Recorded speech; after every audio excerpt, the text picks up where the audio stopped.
चूंकि आपने साथ में हजरत सैयदना अमीर मुआविया का जिक्र भी रखा है, बाद लोग इनके बारे में बड़े अजीब गरीब ख्यालात रखते हैं जिन्होंने अपने प्यो दादे पूरे नहीं ना लभदे, वो एवं दे मुखालिफ बंदे दे पुत्र बनो, सहाबी रसूल है। और आपको पता है सहाबी रसूल का शान मकाम रुतबा क्या पता है? वैसे आपको कुल उम्मत के गौस कुतुब अब्दाल जमा हो जाएं, सहाबी जिस घोड़े पे बैठे उस घोड़े के कदमों से उड़ने वाली धूड़ के बराबर भी नहीं हो सकते। हजरत अमीर मुआविया नबी पाक के सहाबी हैं, और पता है कौन से सहाबी हैं? कातिब वही सहाबी हैं जो आका करीम अलैहिस्सलाम का नाजिल होने वाली आयात को लिखते थे। इनका असल नाम है मुआविया, और अमीर क्यों कहते हैं? 20 साल सहाबा कराम के दौर में और कौन से खुलफा राशिदीन हजरत फारूक आजम के दौर में इनको शाम में भेजा गया था। हजरत फारूक आजम, हजरत उस्मान गनी, हजरत मौला अली, इनके दौर को अगर मिलाया जाए 20 साल तक ये हाकिम वहां रहे गवर्नर के तौर पर, और 20 साल जब हजरत इमाम हसन पाक से सुलह हुई तो उसके बाद फिर 40 साल तक, पहले 20 साल गवर्नर फिर हाकिम। इस वास्ते इनको अमीर कहा जाता है। अमीर सिर्फ मुआविया भी कहो बात हल हो जाती है, पर कल्ला नहीं कहना मुआविया ने डके था। मैं क्या मुआविया ने ना रज़ी अल्लाह तआला अन्हु भी कहना है। सहाबी है पहला रुतबा, समझो है, कातिब वही है दूसरा रुतबा, तीसरा भी सुनते हौसले दे नाल बोली। हुण नहीं मैं तुहानू कहना बोलो। इनकी सकी बहन जिसका नाम उम्मे हबीबा है, अमीर मुआविया पाक रज़ी अल्लाह अन्हु की सकी बहन, वो तेरे और मेरे नबी की बीवी है। ये रिश्ता है मेरे नबी के साथ। तो जो है गिरामी कदर हज़रात, कोई आम गल नहीं है, ये हुजूर के रिश्तेदार हैं। कह रहे हुजूर के रिश्तेदार दा हया करो। तो मैं क्या भी रिश्तेदारी ये दा हया तेरे प्यो ने करना यार, यदि सकी बहन नबी पाक दी बीवी होवे, सुनी तो बोलो ना, कहीं मुंह अड़ के बह रहे हो, तुम्हें दुख होता है। मैं तो गल सुना रहा बैठना की होया, गल तो मैं जिम्मेदार हां। सुनिया कदे नहीं सुना तो मैं की करा, शान है, रिश्तेदारी है। और हुजूर ने फरमाया सुन तेन हदीस सुना माता के तेन समझ आवे। हुजूर ने फरमाया अल्लाह ने मुझे ये एजाज दिया है, ये कंजुल माल के अंदर अली अल मुत्तकी अल हिंद ने लिखा, फतावा रज़िया में सीधी आला हज़रत साहब रहमतुल्लाह आपने लिखा, अल्लाह ने मुझे ये एजाज दिया। क्या? फरमाया जिसको मैंने रिश्ता देना है वो भी जन्नती है, और जिनसे मैंने रिश्ता लेना है वो भी जन्नती है। अब इसके बाद पीछे क्या रह जाता है सिवाय दिल काड़े के, और कुछ नहीं रह जाता। दिल नु नूरी कर, तेन मसला समझ आवे। हदीस है, मेरे नबी ने फरमाया अल्लाह इसको कुरान का इल्म दे, और इसको लिखने लिखाने का, समझने समझाने का इल्म दे, और फरमाया इसको हर किस्म के अजाब से भी बचा। हुजूर जिसके लिए दुआ करते हैं ये है हजरत अमीर मुआविया। लोगों को समझ नहीं आती, और जब हुजूर के सहाबी हैं और रिश्तेदारी है तो गल मुक गई। अब तमाशा क्या किया जाता है ये भी सुन लें। हजरत अली के साथ जंग हुई है, मैंने कहा इधर देखो, पता है जंग नफसानी ख्वाहिशात की नहीं थी। उसका मसला यह था, हजरत उस्मान गनी शहीद हो गए। हजरत उस्मान गनी मेरे मुआविया के चचा के बेटे थे, और हजरत मेरे मुआविया रहते थे शाम में। आपने पैगाम भेजा ली तुहाडे हुंदियां मदीने च उस्मान शहीद हो गए, बंदे फड़ो सारे मार सिटो। आपने फरमाया कि पहले मेरी खिलाफत मुस्तहकम हो जाए, आप बंदे लब के कतल तो दो चौने कीता है ना, ये हुण 20 ने तो नहीं मारिया, आप उन्होंने फड़ के। हजरत मौला अली का मौकिफ ठीक था, दुरुस्त था, आला था, सही था, और इसको आसान लफ्जों में हक था। गल समझो जरा। लेकिन हजरत अमीर मुआविया रज़ी अल्लाह अन्हु आपके दिल में भी कोई दुश्मनी नहीं थी, यह गल भी समझना लीजिए। आप ये कह रहे थे बंदे मारो, बस बात तूल पकड़ गई। जब तूल पकड़ी, आपको पता है जब दो लोगों का मसला बन जाए ना, हमेशा तीसरा ग्रोह फायदा उठाता है। तो जो है आप समझ रहे हैं, उलमा बैठे हैं, ये मसला समझ लो, उनको कहते हैं खारजी। वो ना मौला अली दे सन ना मेरे मुआविया दे सन, दोनों पासे उन्होंने तंदूर ता के रखे, चुक के रखे, काम आमने सामने आ गए। मुझे शिया कौम की ताईद हाथ उठा के चाहिए। अगर तू कहता है कि सहाबा को नाम मानने से बंदा काफिर हो जाता है, तो उन सहाबा का क्या करेगा जो आपस में एक दूसरे को नहीं मानते थे?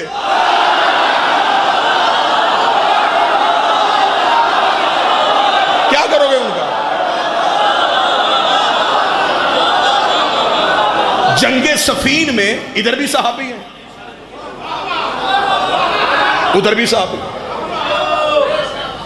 अब बताएं दोनों में से रजी अल्लाह कौन है?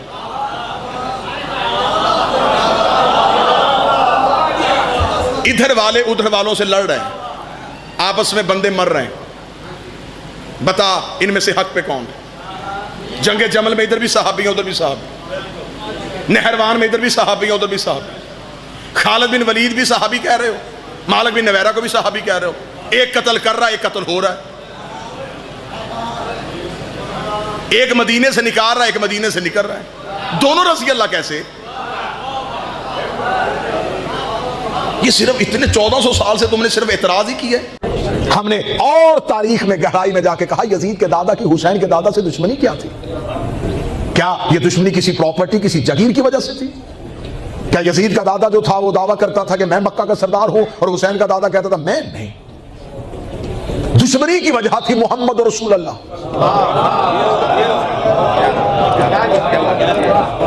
दुश्मनी तो इससे पहले बहुत पीछे तक भी मैं पढ़ सकता हूं कि कहां से शुरू हुई थी। चले मक्का से शुरू कर लेते। सबसे बड़ा इस्लाम का दुश्मन था यजीद का दादा, इसमें कोई शक है? आप बोलेंगे थोड़ा मेरे साथ, मैं तारीखी हकायक पढ़ने लगा। इसने जंगे बदर रसूल के साथ, उहद रसूल के साथ, 3 साल तक रसूल का सोशल बाइकाट, रसूल को मक्के में रसूल का अरसा हयात तंग कर दिया इसने, रसूल को शेब अबी तालिब में अपने खानदान के साथ महसूर करने में इसका किरदार, बहुत जुल्म किए इसने। लेकिन अब तारीख में ज्यादती यह हुई कि जो सबसे बड़ा जालिम था वो फतह मक्का में मुसलमान हो गया। कांटों पे चलना पड़ता है अहले बैत को मानने के लिए, दांतों को पसीना आता है ये हकाइक पढ़ने के लिए। इसने कलमा पढ़ लिया। देखे, काफिर की एक ही शक्ल थी, कुरान में एक ही सूरत आई, काफिरून। मुसलमान की एक शक्ल होती तो अल्लाह एक ही सूरत भेजता, मुस्लिमून। काफिरों की कोई दूसरी कैटेगरी नहीं, एक ही है, काफिरून। काफिर काफिर ही होता है। मुसलमान की एक शक्ल नहीं, दो। खुदा ने सूरतें भी दो भेजी, एक मोमिनून, एक मुनाफिक। मुनाफिक यहूदी या ईसाई को नहीं कहते, ये है मुसलमानों में ही। तोता सब्ज पत्तों में बैठ जाए तो समझता है कि मैं छुप गया हूं। मुनाफिक बैठता मुसलमानों में है। जाहिर इस्लाम वाला होता है, बातिन काफर वाला। गैर मासूम सिर्फ जाहिर देखता है, क्या कहने मासूम बातिन के अंदर भी झांक लेता है। रसूल पाक अपनी जिंदगी में जब सूरह मुनाफिकून आ गई, अल्लाह ने नाम नहीं बताए थे, निशानियां बताई थी। रसूल भी निशानियां बताते। आखिर एक सहाबी ने आके कहा, या रसूल अल्लाह नाम बताएं। खुदा रोजाना कोई ना कोई आयत भेजता है, ये मुनाफिक, ये मुनाफिक, ये मुनाफिक, खुल के नाम क्यों नहीं बता रहे? रसूल ने कहा, इस्लाम अभी अपने बचपन में है, अभी से इस्लाम का दायरा रुक जाएगा। चले, एक निशानी रसूल ने जो बताई वो अहले सुन्नत किताबों में भी है। उन्होंने कहा, या रसूल जब तक आप जिंदा हैं तो हमें पता है कि ये मुनाफिक है, ये मोमिन है, आपके जाने के बाद कैसे पता चलेगा? तो मैं जहां कहीं महफिल में मुनाफिक की तलाश करनी हो, मेरे भाई अली का तज़किरा किया जाए। जो करीब बैठो तुम करीब रहना, रसूल की दुश्मनी सीने में छुप जाती है, अली की दुश्मनी चाहे भी तो कोई सीने में छुपा। जलता है मुनाफिक तो धुआं तक नहीं उठता, हम आग लगाते हैं किसी और तरह से। मुनाफिक का चेहरा बता दो। अब खुदा ने सूरतें दो भेजी, मुस्लिमून नहीं, मोमिनून, मुनाफिक। अब ये दुश्मनी शुरू कहां से हुई? दुश्मनी शुरू हुई जब यजीद का दादा फतह मक्का में मुसलमान हो गया। अब मेरे जो कौम के बच्चे बैठे मैं उनके लिए हकायक पढ़ने लगा। मुसलमान क्यों हुआ कि पूरा मक्का मुसलमान हो रहा था? अब ज़हन में मोहब्बत रसूल नहीं थी, जिसपे कूड़ा फेंका था, जिसके रास्ते में कांटे बिछाए थे, जिसको तंग करके शहर से निकाला था, आज बहुत बड़ा लश्कर लेके आ गया। वो समझ रहा था कि इंसानी खोपड़ियां गिरेंगी, खून की नदियां बहेंगी, पुराने दुश्मनों से पुरानी दुश्मनियां लेगा, लेकिन वो सफेद परचम लेके मक्का में दाखिल हुआ। वो गुजरता हुआ कह रहा था, खौफ की वजह से घर के दरवाजे बंद न करना, इत्मीनान के साथ अपनी जिंदगी के काम और अमूर सर अंजाम दो, मैं बदला लेने नहीं आया, माफ करने आया। आज आपकी ये, आज जोहरैन की बात की ये मजलिस सुनेंगे और फिर मगरबैन की मजलिस का तसलसल इसी से कायम होगा, फिर आपको सलाम होगा और यहीं से हम अपनी मोहब्बत और इश्क के सफर का आगाज रखेंगे। अब जब वो सुबह से लेकर शाम तक रसूल के पास जो भी आता माफ किया। इसने क्या किया था? या रसूलल्लाह आपके खिलाफ अशआर लिखता था, माफ किया। इसने क्या किया था? या रसूलल्लाह इसने आप पे पत्थर मारा था, चले माफ किया। उसे घर में खबर पहुंची कि रहमत लिल आलमीन, नाम ही का रहमत लिल आलमीन नहीं, वहां पर पुराने दुश्मनों की फहरिस्त नहीं निकली। ये दुनिया का दस्तूर है कि जब कोई इक्तदार में आता है सबसे पहले अपने पुराने दुश्मनों से दुश्मनियां लेता है। उस रईस के पास इक्तदार है लेकिन ये दुश्मनी नहीं ले रहा, लेकिन ये नजरिए का फर्क था। वो समझता था ये बादशाह है लेकिन वो हकीकत में रसूल था। रिसालत में आपने कहा इसे भी माफ करो, इसे भी माफ करो, इसे भी माफ करो। कलमा पढ़ते जा रहे माफी होती, कलमा पढ़ते जा रहे माफी होती जा रही। इसको खबर मिल गई कि वो तो सबको माफ कर रहा है, इसका कसूर मेरा बड़ा है। मेरे घर में वो औरत बैठी है जिसने इसके चचा का कलेजा चबाया। दुश्मनी की वजह सुनना, खुदा ना दुश्मनी की वजह सुनना। मेरे घर में वो औरत बैठी है जिसने इसके चचा हमजा का कलेजा चबाया है। हमने तो इस पे बहुत तंगियां और बहुत सख्तियां बैठ की थी। लिहाजा क्या होगा? मतलब है बात की जानब गुफ्तगू पसंद है, ये बात शुरू रखी जाए। शाम के वक्त ये दरबार रिसालत में आया। दरबार रिसालत में खबर हुई कि या रसूल अल्लाह, वो जो इनका सबसे बड़ा सरदार है वो खुद आ रहा है। ये रसूल के सामने खड़ा किया गया। अब आज ये सरदार की हैसियत से नहीं, एक कैदी की हैसियत से खड़ा है। आज ये मक्के का सरदार बन के नहीं, रसूल के सामने एक कैदी बना के खड़ा किया गया। अब ये नजर रहमत का मुंतजिर था कि रसूल क्या फैसला करते। मुहर्रिख ने लिखा कि रिसालत इमाम ने सर उठाया, इसकी तरफ देखा। अब चेहरे पे वो सुबह वाली रहमत नहीं, ना मुस्कुराहट। रिसालत इमाम ने इसको देख के कहा, जा मैंने तुझे आजाद किया।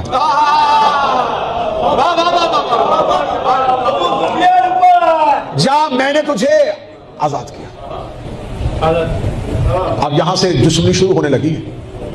ये जो रसूल ने कहा था ना, जा मैंने तुझे आजाद किया, ये किसी आम शख्स के लिए नहीं, उसके लिए था जो मक्का में बिला शिरकत गैर सरदारी कर रहा था।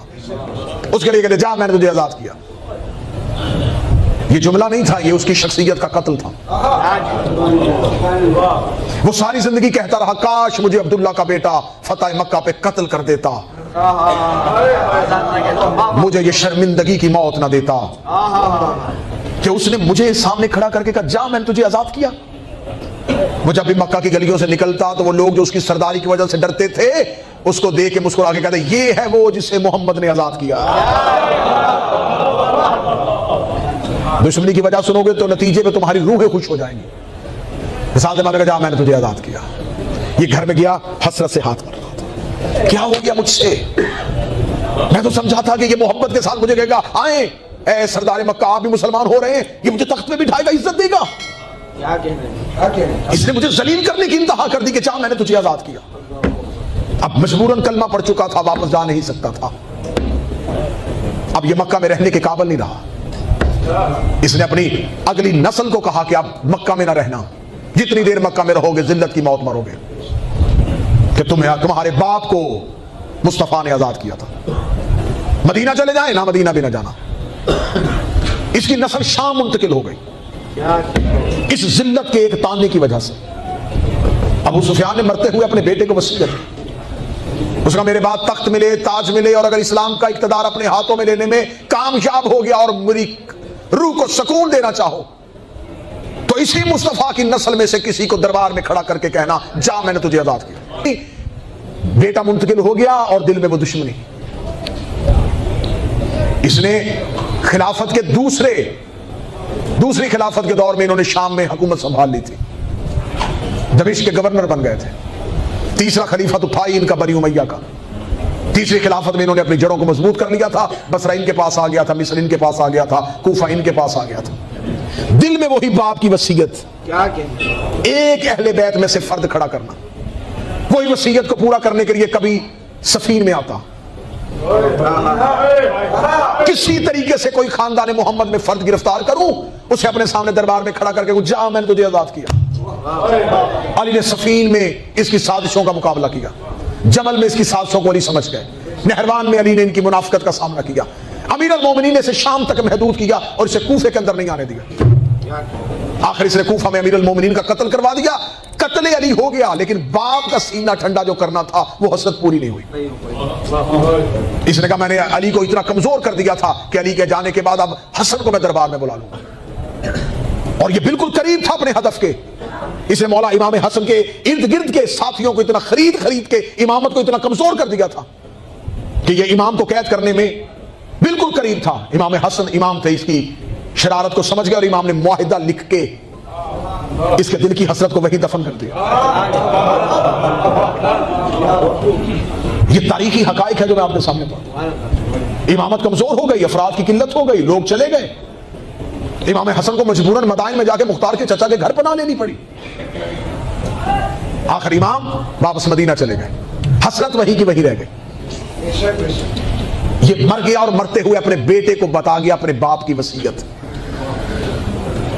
41 साल बिला शिरकत गैर मैंने दमिश्क की हाकमियत की है, मैंने इस्लाम का इक़्तिदार हाथों में लिया, सब कुछ कर लिया, लेकिन एक काम नहीं कर सका जो मेरे बाप ने कहा था। इसने अपने बेटे से कहा मेरे मरने के बाद ज्यादा देर इंतजार न करना, क्योंकि तुम्हें इक़्तिदार मजबूत करने के लिए मेहनत नहीं करनी पड़ेगी। मैं बना बनाया इक़्तिदार तेरे हाथ में देके जा रहा हूं। तख्त पे बैठते पहला काम यह करना कि अहले बैत के किसी ना किसी फर्द को सामने खड़ा करके कहना जा मैंने तुझे आजाद किया, ताकि बाप की वसीयत तक पे पूरा हो सके। इसका बेटा तख्त नशीन हुआ, इसने कहा सब कुछ बाद में करूंगा, पहले हुसैन से बैत मांगो, इनकार करे तो हुसैन को ले आओ, ताकि दादे की वसीयत और बाप का हुक्म पूरा कर सको। हुसैन इब्न अली मदीना छोड़ा, मक्का में आके हुसैन ने साजिशों का मुकाबला किया, करबला में हुसैन सो गए। हुसैन इब्न अली के कत्ल के बाद इसने कहा कि अगला इमाम है अली ज़ैनुल आबिदीन। इसने अपने लश्कर को बजरिया खत हुक्म दिया हुसैन को कत्ल कर देना, हुसैन का बेटा कत्ल ना करना, एक बेटा जिंदा लेके आना। जिन भेड़ियों ने 6 महीने का अली असगर कत्ल किया, उन्होंने सज्जाद को क्यों छोड़ा? मैं फजाइल पढ़ रहा हूं। जिन्होंने चुन चुन के हुसैन के खानवादा के अफराद को कत्ल किया, आसान हदफ था सैयदुल साजिदीन का कत्ल, और वो अहमियत सैयदुल साजिदीन से वाकिफ भी थे, ये भी खबर थी ये अगला इमाम है। लेकिन शाम से हुक्म था हुसैन के बाद अगला जो भी इमाम है उसे कत्ल नहीं, जिंदा लेके आओ मेरे दरबार में, ताकि आज 70 साल बाद हम अपनी पुरानी दुश्मनी का बदला लें। सामने खड़ा करेंगे हुसैन का बेटा और तख्त पे बैठेगा अबू सुफियान का पोता, और उसी चेहरे पे नफरत के साथ कहेगा जा मैंने तुझे आजाद किया। दिल में यह ख्याल लिया और खबर पहुंच गई कि हुसैन कत्ल हो गए। इसका जल्दी लाओ हुसैन का खानवादा शाम। हुसैन का काफिला कूफा की गलियों से गुजरता जैसे जैसे शाम की जानिब बढ़ रहा था। इसके दिल में अपनी पुरानी दुश्मनी उमड़ रही थी। वो 70 साल में जो सीनों में पलती रही थी, आज वो हसरत पूरी करने का वक्त हो रहा था। इसने कहा ऐसे नहीं तमाशा लगाऊंगा। इसने वजीर बुलाए, मशीर बुलाए, शहर शहर के लोगों में मुनादी करवाई, जिसने बनी उमैया का बदला देखना हो आए शाम, हम दिखाते हैं कि हम हाशमियों से बदला कैसे लेंगे। इसने शाम इतना सजा दिया था कि शाम की गलियों में तिल धरने की जगह नहीं थी। दरबार में रश हो गया, वजीर सुफरा सब आ गए। अब दिखाना क्या चाहता था? 70 साल वाली वही मक्के का पुराना जुमला, मेरे इसका इब्तिदाइया याद है, वही जुमला पलटाऊंगा 70 साल बाद, जो 70 साल पहले मक्का में रसूल ने मेरे दादा से कहा था। आज मैं तख्त पे बैठ के रसूल के इस पोते से कहूंगा जा मैंने तुझे आजाद किया।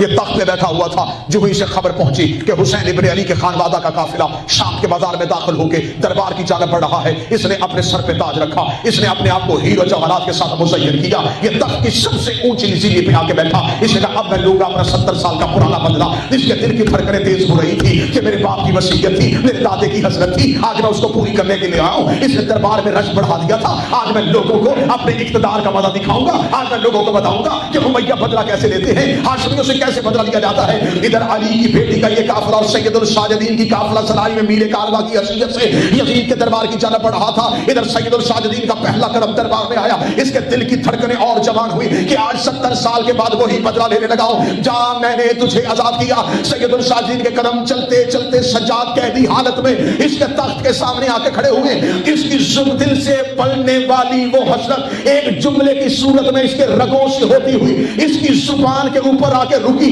अगले ही लम्हे में ये वो जुमला अदा करने लगा था कि चा मैंने तुझे आजाद किया। अभी जुमला इसकी जुबान पे आया था, इसकी आंखों में बदले की चमक थी। यह सज्जाद के कांधे में के मस्तूर का हाथ आया। अली की बेटी ने सज्जाद को पीछे किया और इसके सामने कही जमुना तुल का, वे हमारे आजाद करदा गुलाम के बेटा।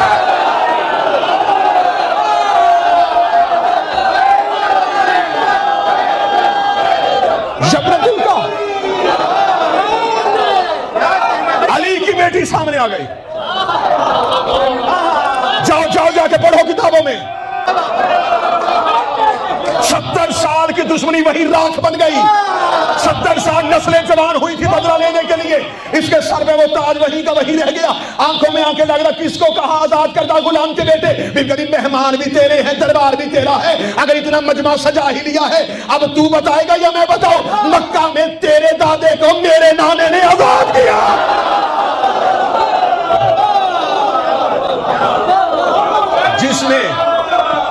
जिसने नहीं भी देखा था मक्का, जिसने मक्का का दौर नहीं भी देखा था, वो एक दूसरे से पूछ रहे थे किसने किसको आजाद किया। ये तो कह रहा था ये सरदार का बेटा है, और ये कहती बीबी कह रही है ये गुलाम का बेटा है।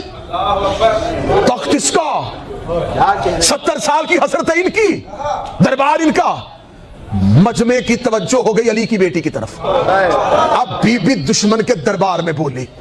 अब लहजा आ गया अपने बाबा अली वाला। अली के लहजे में बोल के कहती इसने बुलाया तुम्हें है, बताया नहीं। मक्का में इसके दादा को मेरे नाना ने आजाद किया था। इतना कहना था या एक दूसरे की तरफ इसके मेहमान देख के कहने लगे हैं ये गुलाम का बेटा है। इतना कहना था, इसने बीबी की तरफ मतवज्जे होकर कहा क्या कहा है तूने जुमला। बीबी कहती अब बता, कहती तू है या हम है।